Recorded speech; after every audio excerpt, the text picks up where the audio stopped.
Saudações a todos da Escola Técnica José Rocha Mendes. Meu nome é Mário Sérgio Turiani e a convite da Rafaela, nós vamos comentar algo sobre transporte de produtos perigosos que pode ser muito útil para a formação de vocês e de técnico de segurança de trabalho. E o que um técnico de segurança de trabalho necessita saber para trabalhar numa indústria, né? É necessário entender que as indústrias têm matérias-primas que são perigosas, têm produtos acabados que são perigosos, muitas vezes tem resíduos perigosos, né? Algumas empresas não produzem produto perigoso em si, mas geram resíduos na produção dos seus produtos.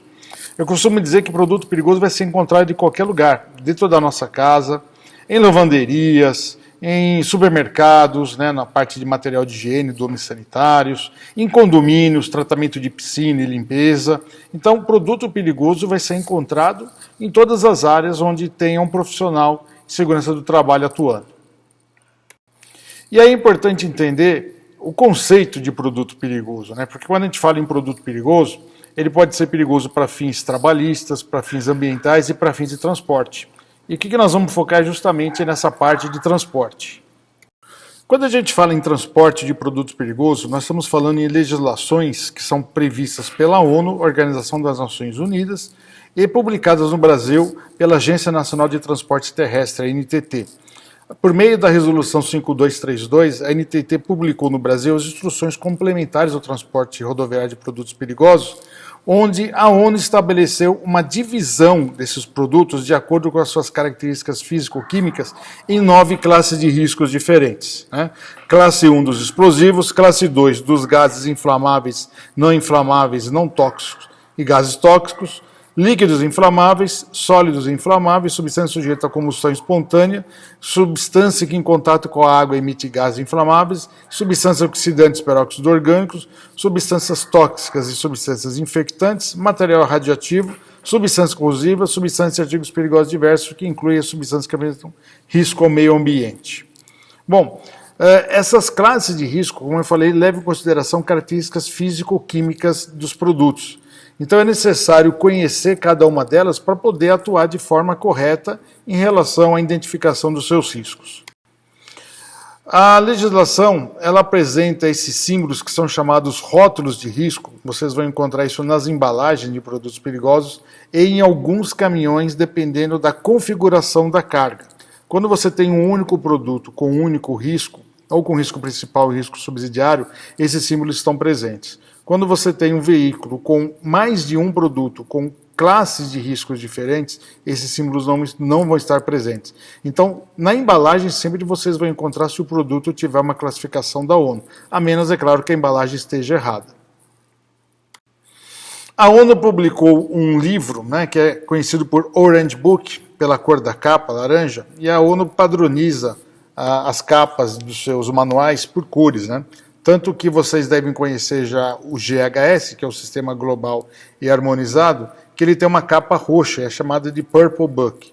Esse aí é o Orange Book. O Orange Book ele é destinado ao transporte de produtos perigosos em todos os modais, o aéreo, o marítimo, o rodoviário e o ferroviário. O aéreo marítimo não é competência da ANTT. Já existem organizações internacionais que estabelecem as suas regras baseadas nesse manual da ONU.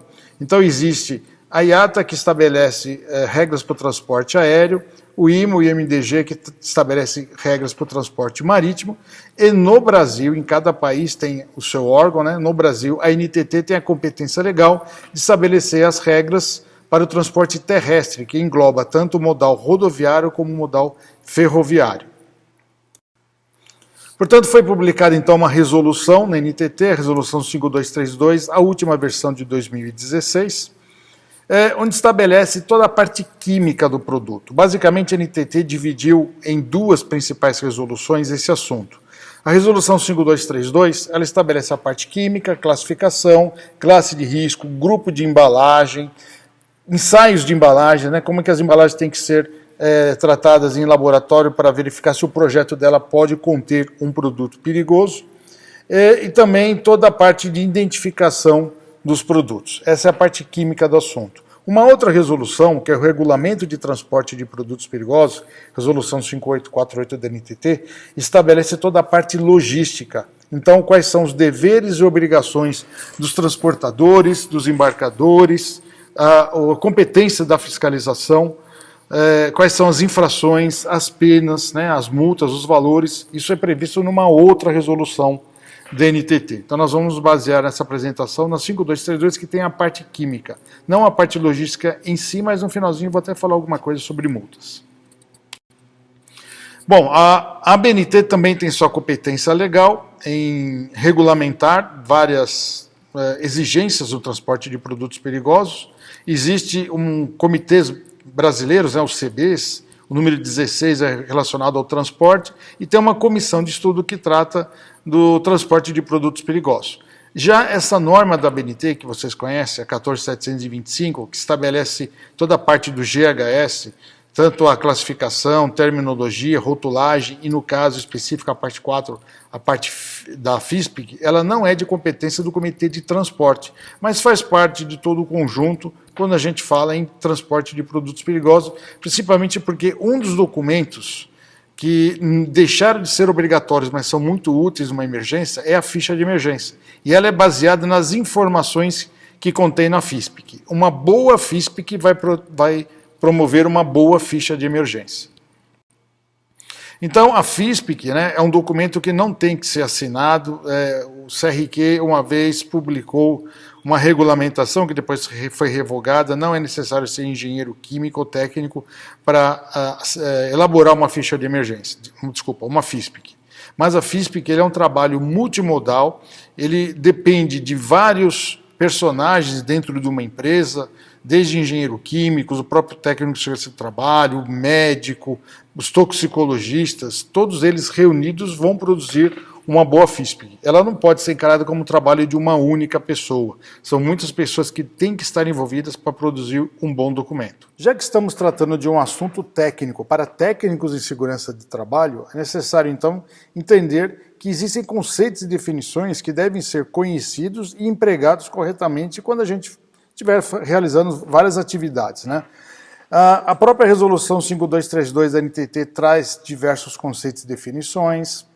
A NBR 14725, né, que uma das partes é a FISPIC, mas tem uma parte dela que é só sobre conceito e definição. E a resolução 5848 da NTT, que é o regulamento de transporte de produto perigoso, também apresenta alguns conceitos e definições. Aqui nós temos a identificação, a marcação e a sinalização. A identificação é quando eu tenho o número da ONU e o nome apropriado para embarque, com a rotulagem aposta numa embalagem. A marcação é quando eu tenho identificações de que a embalagem corresponde a um projeto tipo, ou seja, ela foi aprovada e pode receber aquele produto no interior. E a sinalização é quando se tem um emprego do painel de segurança e do rótulo de risco no veículo. Eu vou mostrar um exemplo de cada um deles. Quanto à identificação, temos um exemplo aqui da posição do rótulo de segurança numa embalagem. Observe que tem um rótulo de risco que identifica que o produto é corrosivo, porém, visualmente eu identifico que o tamanho não está correto. Tá? Existem tamanhos mínimos previstos por normas de toda essa identificação. Mas eu tenho o nome apropriado para embarque e o número da ONU, que são obrigatórios, além de outras obrigações previstas até pela NR 26, né, que faz menção à NBR 14725, que trata da rotulagem para produtos químicos. Então tem que ter palavras de advertência, tem que ter informações sobre concentração da composição do produto, tem que ter informações sobre procedimentos de emergência, incêndio, armazenamento. Existem outras legislações, como o Código de Defesa do Consumidor, que obriga que se tenha a validade e o lote de fabricação do produto. O próprio CRQ exige que tenha identificação do químico responsável pelo produto. Então, vários órgãos interferem direta ou indiretamente na composição de um rótulo. Quanto à marcação, eu tenho um conjunto de caracteres, né, e isso está presente na resolução 5232 da NTT, onde cada algarismo ou conjunto de algarismos vai identificar uma informação que é fundamental conhecer para saber se aquela embalagem pode ou não receber um produto perigoso. Observe que essas marcações vocês vão encontrar em bombonas, tambores, caixas de papelão, sacarias, que estejam homologadas para o transporte de produto perigoso. Eu tenho o símbolo das Nações Unidas, né, que é a letra U e N, que é em inglês, United Nations. Depois eu tenho o código 1A2, que identifica que é um tambor de metal, de tampa não removível. Cada letra, cada número tem uma identificação. O Y identifica que ele pode receber produtos de grupo de embalagem 1 ou 2, ou seja, temos uma divisão em 3 grupos de embalagens, e a 1 e a 2 são os produtos mais perigosos. O 250, depois, com a letra S, identifica que é uma embalagem que pode receber sólidos de até 250 quilos. O 19 é o ano de aprovação do projeto. BR é o país que homologou. PV TR1 provavelmente seja o nome da empresa responsável pela homologação. Pelo projeto da embalagem, e depois eu tenho códigos da empresa responsável ou órgão responsável pela homologação da embalagem. Então, essa marcação é obrigatória em todas as embalagens que contenham produtos perigosos, que exige que essa embalagem seja homologada. Aqui eu tenho um exemplo, né, que eu falei de símbolos que eles entram na sinalização do veículo, que é o painel de segurança. Que ele é um retângulo, ele mede 30 por 40 para caminhões, 35 por 25 para veículos utilitários, e ele tem 2 linhas de informações, acima o número de risco, abaixo o número da ONU. Abaixo sempre serão 4 algarismos. Na linha de cima o número de risco, que também é um conjunto de números que vão identificar o risco principal e o risco subsidiário do produto, eu posso ter no mínimo 2 e no máximo 4 algarismos. Por isso que tem esses 4 exemplos. Em relação ao rótulo de risco, a legislação também estabelece que ele é um quadrado apoiado em um dos seus vértices, tem tamanho mínimo para embalagem, tamanho mínimo em função do tamanho da embalagem, tem tamanho para veículos, para os caminhões, né, mede 30 por 30 para os caminhões, ele pode ser reduzido para alguns outros veículos, 25 por 25. Então, depende da composição de produtos, depende do tamanho do veículo para se poder estabelecer um padrão desse sistema de identificação. Os números da ONU, que são colocados no painel de segurança e o número de risco, eles seguem uma tipologia exclusiva da ONU. Os algoritmos foram desenhados de forma que não se permita confundir uns com os outros. Aqui eu tenho um exemplo, o número 9, ele é redondo em cima, ele é oval na sua parte de cima, e o número 6, ele é redondo, né, um círculo na parte de baixo. Então, mesmo que eu tenha um acidente onde o veículo está tombado, o painel está parcialmente destruído, eu consigo enxergar os números, eu vou identificar quando é 6, quando é 9, independente da posição que o veículo se encontre. O número 8 também, ele é redondo em cima, oval embaixo, o 3 sempre será plano na parte superior, e essas são as regras mais básicas da composição dessa tipologia que vocês só vão encontrar na norma da BNT. E a parte de sinalização, existem diversas regras da colocação dos painéis de segurança e dos rótulos de risco nos veículos. Tá? Aqui eu tenho um exemplo onde eu tenho um único produto, né, num caminhão-tanque, óleo diesel e biodiesel serve para esses 2 produtos, né, onde eu tenho na linha superior o número 30 e na linha inferior o número 1202. Para se observar nas vias que esses veículos sempre estiveram lá, e que não chamava atenção quando vocês não têm a informação. Mas são veículos que têm esses painéis laranjas, né, esses retângulos laranja, com números ou até mesmo sem números. Que onde vocês encontrarem veículos sem números, representa que dentro do veículo há mais de um produto perigoso. E aí existem regras. Eu tenho uma regra para quando eu tenho um produto com um risco, ou um risco principal e outros subsidiários. Tem outra regra quando eu tenho produtos diferentes, porém todos da mesma classe de risco, e tem uma outra regra para produtos diferentes com classes de riscos diferentes, que é esse desenho aqui. Tá? Então aqui eu tenho produtos diferentes, por isso que tem identificação no painel laranja sem números, não tem um rótulo de risco, tá? Eu tenho aqui o símbolo de perigoso ao meio ambiente, mas eu não tenho rótulo de risco, então representa que são mais de um produto e são de classes de risco diferentes. E como ele tem esse símbolo de perigoso para o meio ambiente, identifica que pelo menos um dos produtos tem a número da ONU 3077 ou 3082, que a NTT estabeleceu, como os únicos obrigatórios para a posição desse símbolo no modal terrestre. No modal marítimo tem outras regras, mas no modal terrestre somente esses dois números da ONU podem receber esse símbolo. Tá? Então no veículo está identificando que eu tenho mais de um produto de classes de risco diferentes e pelo menos um deles deve ser ou 3077 ou 3082, que são substâncias que apresentam risco para o meio ambiente, uma sólida e a outra líquida. Agora chegamos no momento, né, mais crucial de todo treinamento, de todo o curso, que é conhecer decretos, leis, a legislação que rege todo o assunto. Né? Então, para o transporte de produtos perigosos específicos, nós temos uma coletânea de legislação, na verdade são links, para os sites onde essas legislações estão publicadas. Tá? Basicamente, nós temos aí leis e decretos que estabelecem o básico do transporte de produto perigoso. E eles estabelecem também atribuições a outros órgãos para que possam publicar as suas legislações.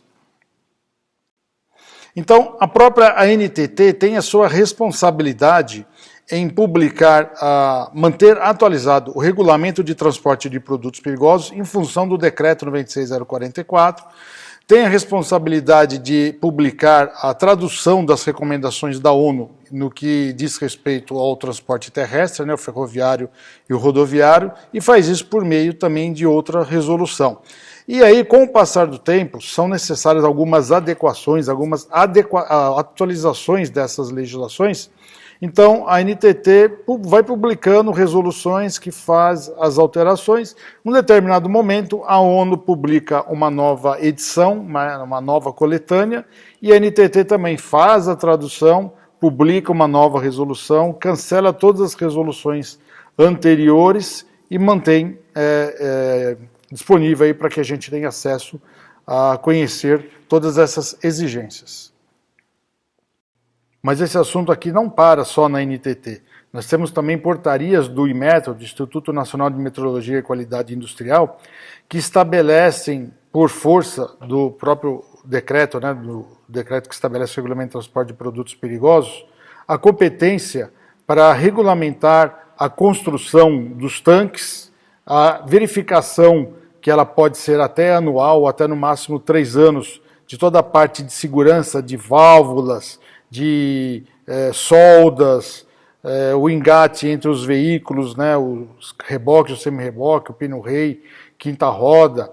Então, na parte de transporte de produto perigoso a granel, o IMETRO tem total responsabilidade. E também na parte de produtos embalados, coube ao IMETRO regulamentar várias normas de critérios e ensaios para verificar se o projeto daquela embalagem está atendendo a todas as exigências da ONU e ela é segura para conter os produtos perigosos. Normas da ABNT, né, nós temos aqui, não podemos divulgar as normas, né, a ABNT tem seus direitos reservados, porém temos os links para que você possa fazer a aquisição das normas pela nossa coletânea.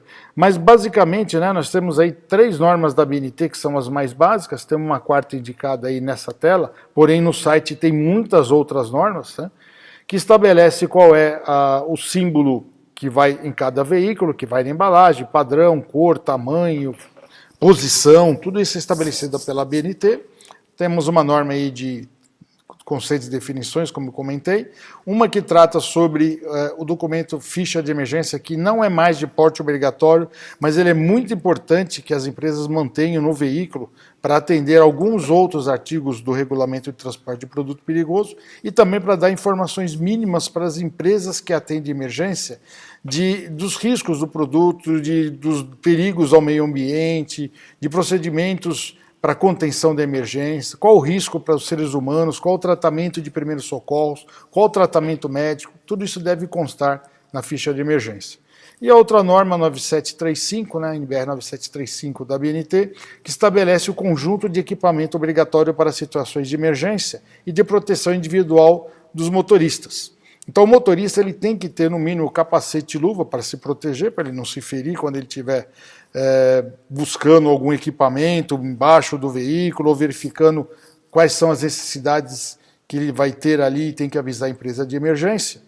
E ele tem, além disso, para se proteger do próprio contaminante, né, a necessidade de ter muitas vezes só um óculos de segurança, que é o caso, por exemplo, do transporte de gasolina, ou uma semi-máscara, né, uma peça semifacial com um óculos, ou uma peça facial inteiriça completa, uma máscara ampla visão, e os filtros que são recomendados para os produtos. Então, na NBR 9735 tem a relação dos mais de 3.000 produtos perigosos e ao lado dele um grupo numérico, onde no corpo da norma vocês vão encontrar qual é a composição de EPI para cada um dos grupos. Tá? Atualmente temos 11 grupos de EPI, então quais são os componentes para cada um desses grupos? Temos também normas regulamentadoras do Ministério do Trabalho, acho que vocês já conhecem algumas, né, pelo que eu andei conversando com pessoas envolvidas nessa apresentação. Se não conheceram, vão conhecer, porque todo técnico de segurança de trabalho tem obrigação de conhecer essas normas, e existem algumas que são bem específicas, bem adequadas ao transporte de produtos perigosos ou armazenamento de produto perigoso, né? Tem NRs que exigem treinamento para quem trabalha em locais que tenham produtos inflamáveis, por exemplo. Tem NR26, que trata da parte de sinalização, e a sinalização volta para aquele conceito que eu falei lá com vocês, sobre a sinalização do veículo, a marcação da embalagem, né, identificação do produto na embalagem, tudo isso está relacionado com o transporte de produto perigoso. Bom, existem outras legislações, isso aqui é uma apresentação assim, para não ficar muito extensa, muito cansativa, principalmente nessa parte de legislação, mas existem outras legislações que se aplicam diretamente ao transporte de produto perigoso também. Nós temos tudo isso no nosso site disponível aí numa página de coletânea mediante uma assinatura. Bom, e aí nós temos didaticamente dividido em 3 etapas, né, para aprovação de uma expedição, as condições de se verificar no veículo se ele atende toda a legislação de trânsito, então os equipamentos obrigatórios do veículo, documentos obrigatórios do veículo também, como o certificado de licenciamento, o estado de conservação do veículo, né, se ele não tem nenhum tipo de dano na sua estrutura, principalmente na carroçaria, documentos do motorista. Existe um curso de especialização que ele é chamado de curso MOP, que é uma sigla antiga, que era Movimentação e Operação de Produtos Perigosos, né? Atualmente é um curso de especialização para condutores de veículos que transportam produtos perigosos, mas foneticamente a sigla não é agradável. Então o nome MOP continua sendo utilizado, muito embora já não é usado o nome por extenso do produto, do documento. Tá? Bom, depois nós temos a verificação se a expedição está correta, né? Obviamente, o técnico ele tem todo o acompanhamento das exigências de segurança que a empresa tem. Então, a embalagem deve ser homologada, deve ter a sua informação, tem a identificação do produto, que é a posição, né, de rótulo de risco, rótulo de segurança na embalagem, a documentação do produto. A ficha de emergência é um documento importante. A FISP, que não é um documento de porte obrigatório no transporte de produto perigoso. E o documento fiscal deve ter informações mínimas obrigatórias sobre o número da ONU do produto, o nome apropriado para embarque, a classe de risco, o grupo de embalagem e uma declaração de responsabilidade, onde a empresa diz que os produtos estão nas embalagens devidamente acondicionadas e essas embalagens estão no veículo de forma também devidamente acondicionada e atende toda a regulamentação em vigor. Essa declaração é obrigatória, a falta dela gera multa para o embarcador e para o transportador de produtos perigosos. E por último, verificar se o veículo atende à legislação de transporte, né? Tudo relacionado agora diretamente a produtos perigosos, os documentos obrigatórios, se for carga a granel, se for um caminhão-tanque, um vaso de pressão para gases, um caminhão caçamba para sólidos, existe um documento que a sigla é CIP, que é o Certificado de Inspeção Veicular, e CIPP, que é o Certificado de Inspeção para o veículo que transporta produtos perigosos. Então é feita uma vistoria prévia nesses veículos, em órgãos acreditados pelo Inmetro, e uma vez o veículo sendo aprovado, são concedidos esses documentos, que são documentos de porte obrigatório, e com a obrigação de fazer essa verificação anual. Os equipamentos obrigatórios, já citei para vocês, né, o EPI, e tem um conjunto para emergência. Esse conjunto ele é composto hoje de ferramenta, extintor de incêndio, cones para sinalização da via, e servem justamente para sinalizar que aquele veículo que está imobilizado em via pública está numa situação de emergência. Pode ser uma pane mecânica, pode ser um vazamento, pode ser algo mais grave. Mas é obrigatório o motorista fazer o uso desse sistema de sinalização para advertir os demais motoristas. E por fim, nós temos licenças obrigatórias que vai depender da origem e destino do produto, né? Se o produto, por exemplo, for ser transportado em vias do município de São Paulo, é obrigatório que ele tenha licença especial de transporte de produtos perigosos concedido pela Secretaria de Verde do Meio Ambiente, bem como pelo DSV, Departamento de Sistema Viário de São Paulo. Se for o transporte interestadual, ou seja, o produto tem origem no estado e destino no outro, aí o IBAMA é competente para estabelecer também uma licença específica para esse transporte interestadual. E existem alguns estados que exigem licenças estaduais, como é, por exemplo, o estado de Minas Gerais. Além de você ter lá toda a necessidade de ter um plano de atendimento de emergência, o veículo tem que portar esse plano para poder transitar no estado de Minas Gerais, tem que ter também uma empresa de atendimento de emergência contratada que possa prestar socorro imediato no momento de emergência, e até com prazo de resposta específico pela própria legislação.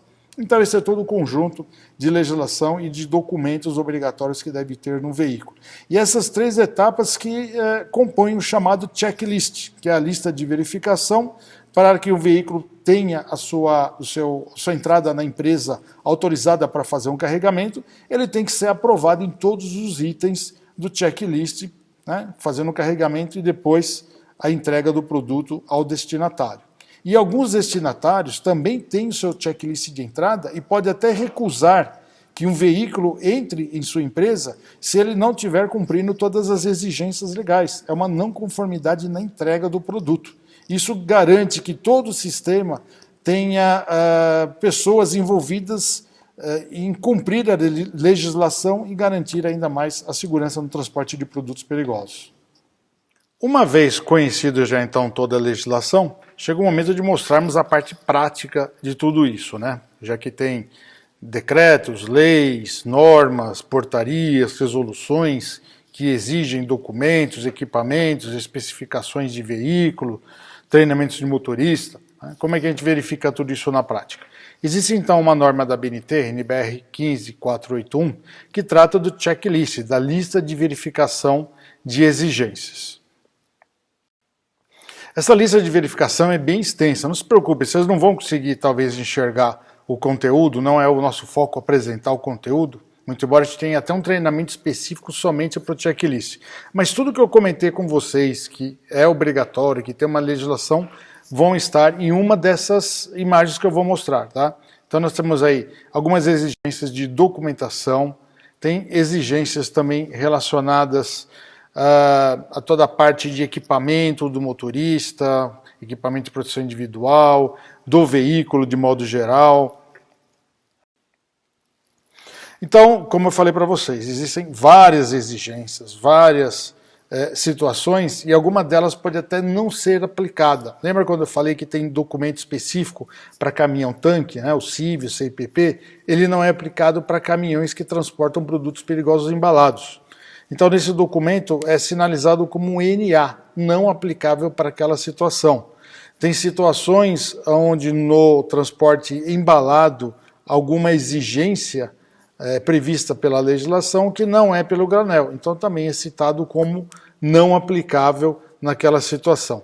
Então, tudo depende muito do produto que está sendo transportado, da quantidade de produto que está sendo transportado, né, da forma desse transporte, da origem, do destino, para poder se ter esse documento devidamente preenchido.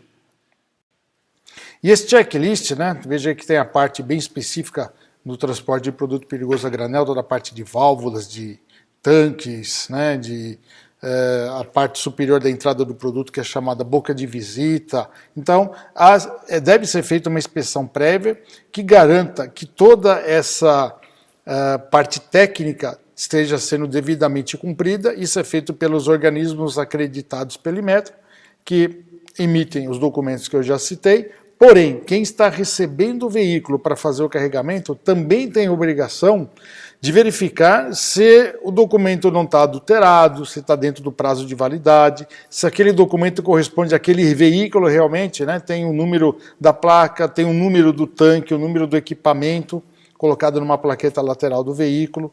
Então, não basta simplesmente aceitar o documento, é necessário verificar se não houve nenhum tipo de fraude, nenhum tipo até de alteração das condições do veículo que venham a cancelar o documento, e aí esse veículo tem que ser necessariamente reprovado.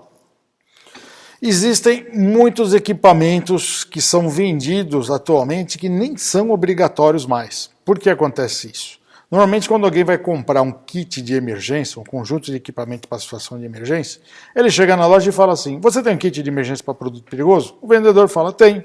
Pega uma bolsa, coloca a bolsa na mesa, cheio de equipamento dentro. Aí, ok, quanto custa, pagou, leva embora. Só que quem está comprando não disse qual produto que estava carregando, qual modal de carregamento, né? Quem está vendendo também não perguntou qual era o produto que seria carregado, então ele simplesmente vendeu um conjunto.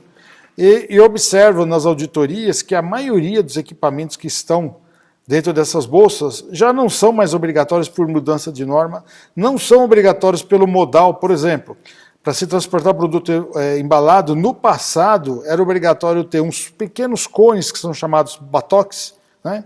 Cones de madeira com martelo, no caso de um tambor furado, colocava o cone no furo e batia com o martelo fazendo tamponamento no furo. Obviamente na bombona isso não podia fazer, uma bombona plástica, porque provocaria a rachadura. Então haviam mantas que seriam colocadas, mantas absorventes na rachadura, e depois a embalagem era envolta com uma fita tracionando lá a manta contra o furo, né? Isso já não é mais obrigatório, porém a gente encontra em kits novos que são vendidos para quem está transportando um produto perigoso a granel. Imagina se o motorista desavisado tem um furo no caminhão-tanque e ele vai com esse batoque tentar fazer um tamponamento nesse vazamento. Muitas vezes você tem pressão interna, né? Então jamais deve se permitir que tenha equipamentos que não sejam adequados ao produto, adequados ao modal, adequados à forma com que foi feito o carregamento, que podem até colocar em risco de forma mais grave do que já estava acontecendo por um descuido, por uma fatalidade ali no momento do transporte. Porém, tem um dos equipamentos que fazem parte desse conjunto que tem assim, um foco muito direcionado em relação a irregularidades. Tá? São, no mínimo, 4 cones que são colocados na via de forma a fazer com que, na diagonal, fazer com que os veículos que estão transitando na faixa onde o veículo está imobilizado desviem para uma faixa livre. Então esses cones, eles devem ser no mínimo 4, tem toda uma padronização. A NBR 15081 da ABNT estabelece tamanho, né, altura mínima, o diâmetro de base, o diâmetro do topo do cone para ter uma altura quando você tem um empilhamento máxima. O material tem que ser de borracha, vocês estão vendo aí na fotografia que esses cones têm uma base preta, então ele não é um cone que atende à norma da ABNT. Ele tem que ser laranja, né? Todo o sistema de sinalização utilizado em via pública tem que ser laranja e branco, isso já é padronizado. Aqueles cones antigos que a gente via preto e amarelo não são mais utilizados há muitos anos para sinalização, né? E tem que ter os refletivos. Então nessa fotografia vocês estão vendo aí que falta refletivo em alguns cones, o laranja está sujo, existe muita multa por cone sujo. O policial constata que a sujeira é tão grande que a parte refletiva se perde e o laranja se torna sujo de forma com que ele não seja mais visível à distância que foi projetada esse equipamento para que ele seja visível. Então, um dos motivos de multas e de reprovas em auditoria é a situação que se encontra o acondicionamento desses cones. Em relação à EPI, né, como eu falei para vocês, existem máscaras, óculos, luva, capacete e o filtro. O filtro ele tem prazo de validade, ele tem carvão ativado no seu interior, né, ele tem lá seus microfuros, então tudo depende do tamanho da molécula do produto que vai passar no microfuro e vai ser retido né, para que possa se passar o ar respirável e a molécula do produto vai ficar retida no carvão. Então, não se usa qualquer filtro para qualquer produto. Existem filtros específicos para produtos específicos, em função desses microporos nos carvões que vão reter a molécula do tamanho apropriado ao produto que está sendo transportado. Existe o chamado filtro multiuso. Então, aí é uma mistura de carvões de tamanhos diferentes. Obviamente, a eficiência diminui em função dele ser de multiuso, mas ele consegue, pelo menos, proteger tanto de gás ácido como de vapor orgânico, por exemplo, que são filtros multiuso, né? Tem filtros bem específicos, né? Por exemplo, então, existem gases que não têm cheiro, então você não vai saber que o filtro saturou, porque não tem a percepção da presença do produto no ambiente. Então é necessário ter, às vezes, uma janela de informação, né, de abertura, que tem lá um revestimento que muda de cor quando o filtro já tem a sua saturação química. Então existem filtros específicos para produtos específicos. Em relação ao sistema de sinalização no veículo, né, tem aí uma imagem de parte do painel de segurança, que veja que tem um dano bem visível no painel. Muitas vezes é o algarismo fora do padrão, muitas vezes o algarismo errado, não corresponde ao produto que está sendo transportado, o painel também danificado, sujo, já é proibido e já faz tempo que a gente não encontra mais, mas tinha empresas que colocavam um número na frente do painel e outro número no verso. Enquanto ele estava colocado no veículo, não tinha nenhum problema porque você estava vendo aquele número. Porém, quando o veículo capotava e o painel se desprendia do veículo, dependendo do lado que ele caía, né, poderia causar uma dúvida na empresa de emergência, quando ela pegava o símbolo e via que de um lado tem um produto, do outro lado tinha outro. Ainda quando o produto tem características físico-químicas parecidas, que o atendimento de emergência é parecido, não tem nenhum problema. Mas já vi casos de rótulo de risco, onde de um lado estava escrito inflamável e do outro lado estava escrito corrosivo. Né? Você tem situações onde a espuma para um determinado produto não é eficiente para um outro produto, por ser uma substância polar ou apolar, que é o caso da gasolina e do álcool. Então, esse sistema de sinalização ele tem que ser muito claro, tem que ter uma exigência muito grande na hora de se liberar um veículo, não liberar ele com problemas na sinalização, que certamente quando ele passar por um ponto de fiscalização, esse veículo vai ser retido, vai ter que ser levado um novo sistema de sinalização para ser aplicado, vai se atrasar a entrega, além do custo de fazer essa substituição e da multa que será lavrada em função de um problema no sistema de sinalização. Um outro exemplo aqui, com um rótulo de risco, um exemplo simples, hein? Só a borda aí que perdeu a cor branca. Tá? Mas eu tenho exemplos até mais graves, né? Vocês devem saber que o símbolo do tóxico ele é uma caveira e tem lá a quantidade de dentes específicas. Já houve multas porque o desenho estava tão mal feito, o policial contou a quantidade de dentes, olhou na norma da ABNT e constatou na época que havia a quantidade diferenciada e fez uma autuação. Hoje a ABNT estabelece vários padrões de desenho que até impede que esse tipo de rigor tão grande seja utilizado pelos agentes de fiscalização.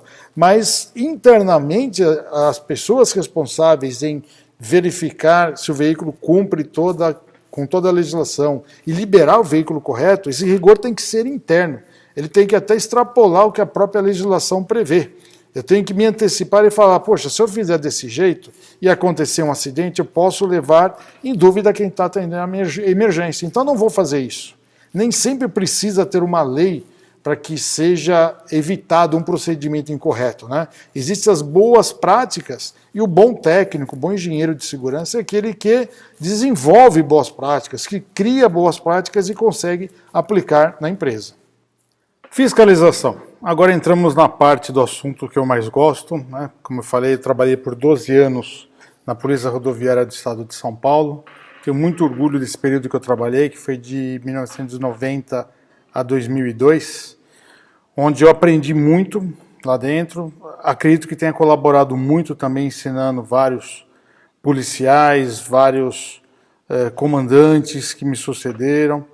Então eu vou conversar com vocês sobre a fiscalização da Polícia Rodoviária do Estado de São Paulo especificamente. Eu não posso falar pela Polícia Rodoviária Federal e pelas polícias rodoviárias de outros estados. Bom, a Polícia Rodoviária do Estado de São Paulo, ela tem sua competência, obviamente, nas rodovias estaduais paulistas, e existem equipes que estão equipadas, receberam treinamento, receberam equipamento específico para atuar em fiscalização de veículos que transportam produtos perigosos. Na parte de emergência, na verdade, eles fazem um pré-atendimento emergencial. Eles não possuem todos os equipamentos necessários para atender uma emergência com segurança.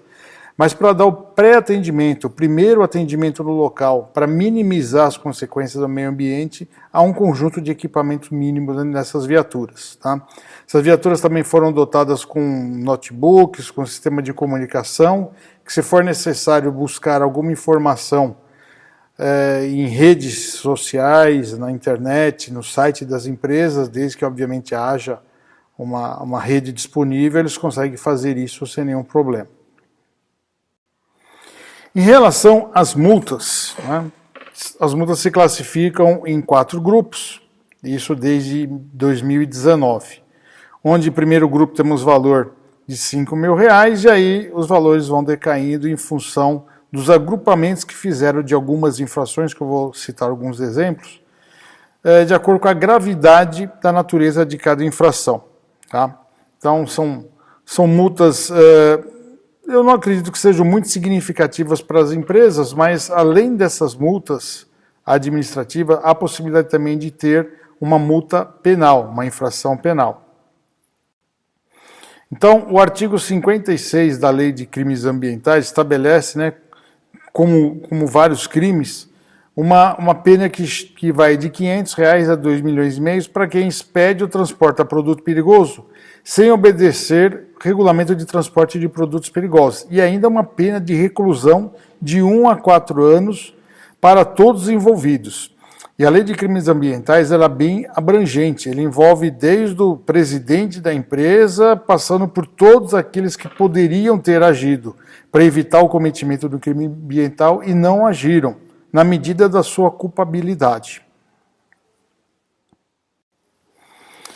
Bom, eu vou dar alguns exemplos para vocês, então, em relação às infrações cometidas pelo transportador e pelo expedidor. Mas, só para destacar, somente esses dois cometem infrações. O motorista não comete infração relacionada com o transporte de produto perigoso. Todas as multas que são aplicadas ao motorista têm por base o Código de Trânsito Brasileiro. Então, ele poderá estar transitando no local proibido para produto perigoso, aí sim ele vai ser responsabilizado. Agora, as multas por embarcar produto perigoso sem um equipamento, sem que a embalagem esteja devidamente acondicionada, sem observar todas as regras do regulamento, são aplicadas ao transportador e ao embarcador. Né? Vocês vão verificar o que muda muitas vezes é apenas o verbo, de transportar para embarcar, mas a tipificação, a infração é exatamente a mesma. Temos um exemplo aqui, né? São sempre multas aplicadas com base no artigo 42. Aí as multas do inciso 1º são de responsabilidade do transportador e do inciso 2º de responsabilidade do expedidor. Aí temos as letras, né? Então, um exemplo aí, o artigo 42, inciso 1º na letra A, tem o número 1 e o número 2. O número 1, impedir ou dificultar a fiscalização no transporte rodoviário de produtos perigosos, quando o motorista se evade de uma fiscalização, não obedece ao sinal de parada obrigatória. E o número 2, existe uma multa equivalente para o expedidor, que é de transportar ou embarcar, né, expedir, produtos perigosos cujo o transporte rodoviário seja proibido pela ANTT, Agência Nacional de Transporte Terrestre. Para que haja um produto de transporte proibido, é necessário haver uma resolução da ANTT proibindo especificamente o transporte daquele produto no modal terrestre. Então são multas do primeiro grupo, né, multa de R$5.000 para o transportador e para o expedidor. E quando a empresa for transportadora de carga própria, ou seja, ela é a transportadora e a carga é dela também, não foi entregue para o cliente ainda, ela é autuado 2 vezes atualmente. E outro exemplo, né, artigo 42, inciso 1º, letra B, número 1, transportar produto perigoso em veículo e equipamento sem nenhuma sinalização de desacordo com o artigo 6º, e para o expedidor é a mesma coisa, é o mesmo exemplo, as 2 multas são do 2º grupo, houve uma equivalência, né, a NTT buscou trazer essa equivalência com o passar do tempo, as 2 multas são com a tipificação idêntica, só muda o verbo. Uma por transportar produto perigoso, outra por expedir produto perigoso em veículo e equipamento sem nenhuma sinalização. E a sinalização, né, como nós comentamos, é a colocação dos painéis de segurança nas 2 laterais, na frente e na traseira, né, o rótulo de risco também nas 2 laterais e na traseira, quando for produtos da mesma classe de risco ou um só produto. Então, o policial ele vai verificar se está na quantidade correta de símbolos, nas cores corretas, pictogramas corretos, na configuração da aplicação desses símbolos em função dos produtos que são transportados. Essa configuração é aquilo que eu falei. Um produto e um risco tem uma regra, produtos diferentes da mesma classe de risco tem uma outra regra, e produtos diferentes, de classes de riscos diferentes, tem uma terceira regra. Tá? São regras gerais, depois existem algumas regras particulares. No caso do transporte a granel, existem regras específicas, e no transporte fracionado também existem regras específicas. Por quê? Quando se descarrega o produto no transporte fracionado, é obrigatório retirar todos os símbolos, o caminhão está vazio. Já no transporte a granel, quando se descarrega o produto, é necessário manter a sinalização, porque existem restos do produto ainda dentro do tanque. E muitas vezes é mais perigoso o tanque vazio com vapor do que o tanque cheio de líquido. Estamos chegando agora na parte final da nossa apresentação e vou comentar com vocês um pouquinho sobre os acidentes com produtos perigosos. Tá? Acidente com produto perigoso é uma situação assim bem complexa, porque como vocês viram, eu posso ter produtos diferentes carregados no mesmo veículo, com classes de riscos diferentes.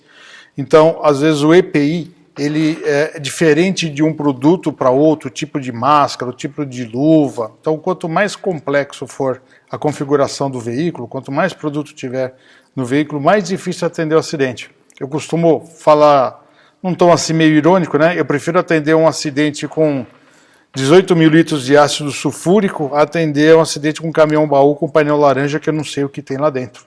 Pelo menos o ácido sulfúrico eu sei qual é o produto, qual é o EPI, o que eu tenho que fazer e eu não vou ter problemas. Bom, mas o que é um acidente, né? Qual que é a definição do acidente? Existem várias definições. Eu lembro de uma definição que eu estudei que eu achei bem interessante. Ela cita que é um evento danoso, né? Um evento que causa danos, no caso de produto perigoso, causa dano ao meio ambiente, segurança pública, saúde de pessoas, leva à morte, né? Ou uma contaminação direta, uma contaminação prolongada, né? Lembra do acidente do Césio lá em Goiás? Então também tem eventos que se prolongam com o passar do tempo. É um evento previsível, né? Por exemplo, se eu estou liberando um veículo com pneu liso, né, com pneu sem condições de uso, o motorista que aparentemente pode estar embriagado, há uma previsibilidade de acontecer um acidente. Se eu estou liberando um motorista e dizendo para ele, ó, você tem tal horário para chegar, precisa chegar com pressa, ele não vai me atrasar lá, senão nós vamos ter problema com o cliente, há uma previsibilidade de ter um acidente. E é um evento evitável. Evitável por quê? Se o planejamento tivesse sido feito com segurança, no tempo necessário, com todas as condições ideais de se fazer o transporte, acompanhar esse transporte, dar o suporte para o motorista durante a viagem, ter certeza que ele vai entregar o produto sem nenhum problema no destinatário, né, a gente consegue evitar todo tipo de problema. Então vou mostrar para vocês aqui algumas fotos, né, de acidentes, né, como eu falei, a parte final do treinamento. Então só para descontrair alguns acidentes com veículos com produto perigoso. Esse é o exemplo que não houve um vazamento aparente, mas o dano causado na cabine e até a possibilidade do motorista ter se envolvido como vítima fatal é grande. Esse aqui é um outro exemplo, né? Aparentemente não houve vazamento. Eu digo aparentemente porque não acompanhei esses casos, eu não sei informar para vocês o resultado, tá? Mas veja que a destruição total da cabine e o tanque ainda resistiu, aparentemente, então, sem nenhum tipo de vazamento. Um tombamento não tem também um vazamento específico, né? E nesses casos é feito o transbordo da carga, que nada mais é do que a passagem de líquido, no caso no caminhão-tanque, de um produto para outro, né? O transbordo é sempre a passagem de qualquer tipo de carga de um veículo para outro. Então isso é o chamado transbordo. No caso de líquidos são utilizadas bombas, e é a situação também muito perigosa, muito complexa, porque você tem várias conexões entre o tanque, a bomba e o outro tanque que vai receber. Quando é feito por gravidade, o risco é um pouquinho menor, né? Mas são situações complexas e de risco também. Esse outro acidente é o chamado L, né? É quando o veículo que traciona o veículo tracionado, ele tem alguma perda de controle, o motorista tem uma perda de controle e acaba causando um acidente entre eles, né? A cabine acaba destruindo, causando danos no tanque e vice-versa. Então o formato que a gente apresenta aí é um formato de L, então normalmente no mercado é chamado isso de L. E aí tem uma série de eventos, né? Eventos previsíveis, evitáveis, que causam danos. Aí tem até aí o exemplo aí do painel de segurança no veículo, né? Normalmente os acidentes acontecem na Baixada, e na Baixada normalmente passa um rio, então acaba tendo vazamento do produto. Nós temos ainda a situação mais complexa quando você tem um incêndio, né? Um incêndio com destruição aí de vidas, de patrimônio, do meio ambiente.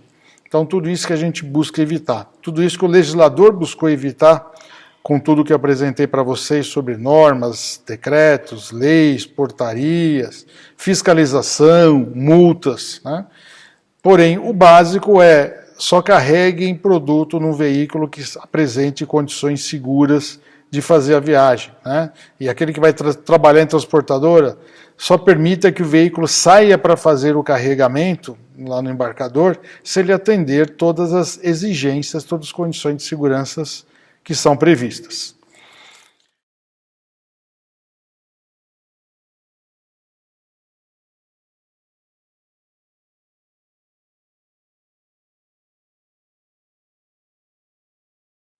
A diferença da classificação dos produtos perigosos pelo GHS, dos produtos perigosos classificados pela NTT, não são muito diferentes quando a gente comenta os riscos físicos, químicos dos produtos. A única coisa é que a classificação do GHS é muito mais abrangente. Existem 26 classes de riscos previstas pelo GHS, enquanto pela NTT existem 9 classes de risco. Das 26 do GHS, as 9 de transporte já estão contidas. Mas no GHS nós temos, por exemplo, classe de risco bem específica para produtos que causam carcinogenias, que são mutagênicos, produtos que atingem diretamente um órgão do organismo, né? Tem produto que é perigoso só para o fígado, por exemplo. E isso não entra na classificação de produtos perigosos, pela NTT. Vale lembrar que ambos são da ONU, né? Ambas as classificações são da ONU. Eu escuto muita gente falar, tem a classificação do GHS e da ONU. Não, os dois são da ONU. Tanto que o GHS é previsto pelo livro de capa roxa, o Purple Book, e as recomendações para transporte são previstas pelo livro de capa laranja, o Orange Book.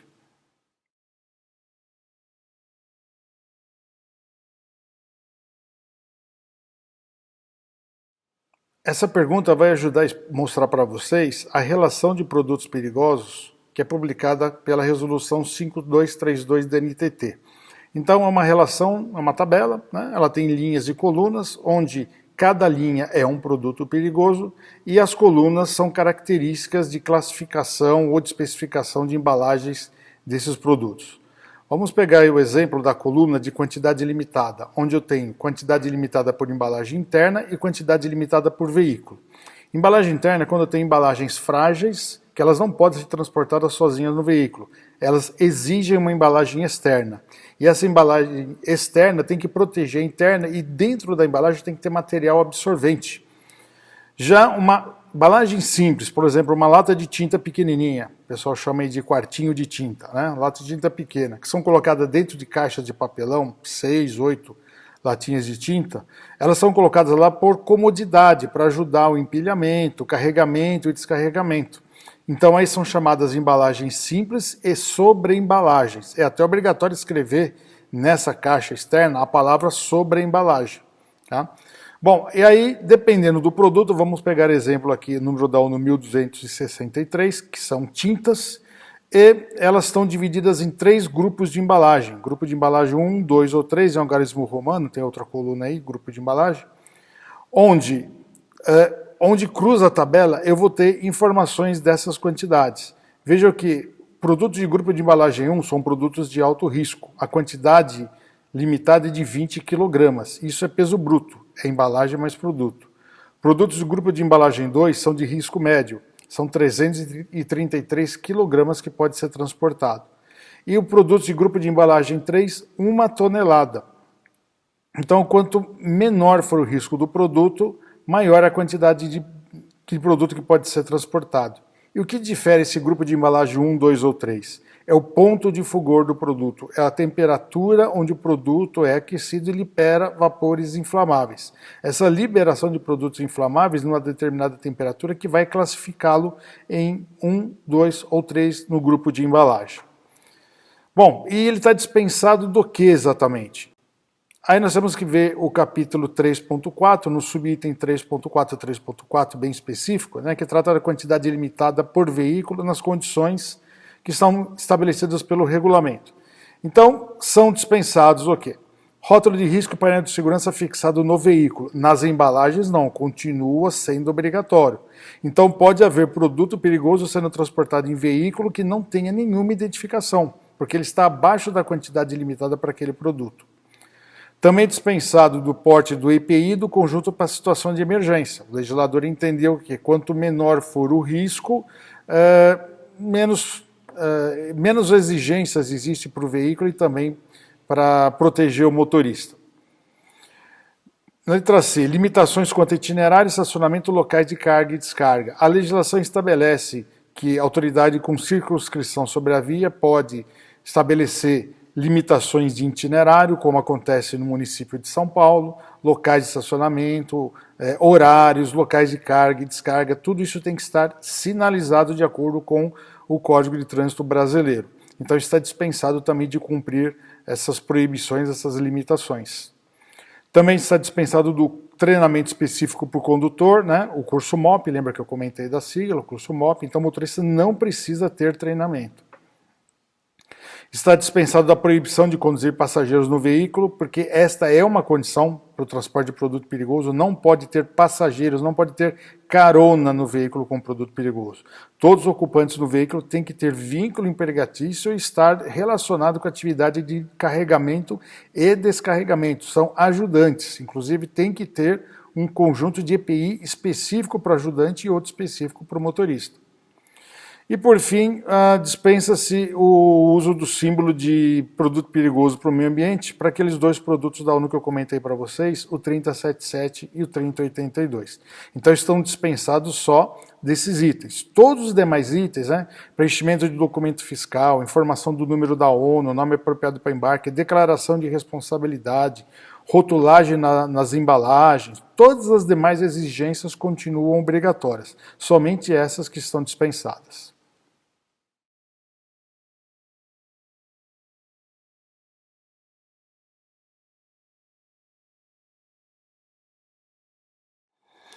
Olha aí a preocupação chegando numa excelente pergunta, né? Se o técnico de segurança do trabalho é o responsável em verificar tudo isso, se é responsável em conhecer tudo isso.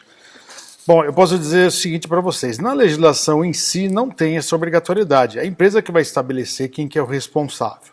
Mas toda transportadora que é cliente minha, que eu já trabalhei com elas, o meu contato direto era com o técnico de segurança do trabalho. Tá? Eles que participavam de reunião, mandava e-mail para ele, toda vez que muda uma legislação, publica uma norma nova, um regulamento novo, o meu contato direto era com o técnico de segurança do trabalho. Então, vocês podem estar preparados que certamente terão algum tipo de responsabilidade no transporte de produto perigoso. Eu tenho um cliente bem específico, quem faz o checklist naquela empresa é o técnico. O técnico ele coordena, ele faz lá o impresso do checklist, ele estabelece quais são os itens que a empresa vai verificar e acompanha a realização do checklist. Então vai depender muito da empresa, mas tenham certeza. Quem conhece um pouquinho do assunto vai ter um destaque diferenciado. E aí vai ter uma atribuição, e a gente sabe que toda atribuição acaba gerando um vínculo com a empresa. E a outra pergunta, se o técnico assina algum documento, é assim, também não é previsto pela legislação de transporte de produto perigoso a assinatura de qualquer documento. Porém, todas as pessoas que estão envolvidas naquela atividade têm a sua responsabilidade.